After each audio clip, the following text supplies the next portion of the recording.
এবার হচ্ছে কাঠবিড়ালিকে পাকড়াও করা হবে। দেখতে পাচ্ছেন এই সেই কাঠবিড়ালি। এই কাঠবিড়ালিরা বহুত জিনিসপত্র খেয়ে ফেলে। আপনারা দেখতে পাচ্ছেন ফসল দংশনকারী সেই কাঠবিড়ালি এখন আমার হাতে চলে এসেছে। খুব সুন্দর করে এটাকে আমি ধরে ফেলেছি। এটাকে ধরেছে আমাদের এক ছোট ভাই হৃদয়। দেখতে পাচ্ছেন কি সুন্দর লাগে সেই কাঠবিড়ালি।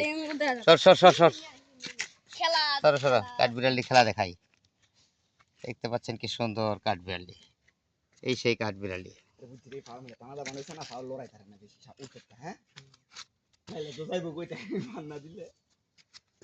কাঠবিড়ালিটাকে বহুত কষ্ট করে ধরা হয়েছে। কি অভিনয় ধরে দেখছো? আরে আলগি দিলে তো এটার মাথা এটার ফাঁসি দেওয়া হইতাছে বেটা। এক এই মে উড়া ফুড়া গাটটা মারবা ঠ্যাঙ্গা মোবাইল গাটটার দান লই ঠিক আছে। আবার খুলে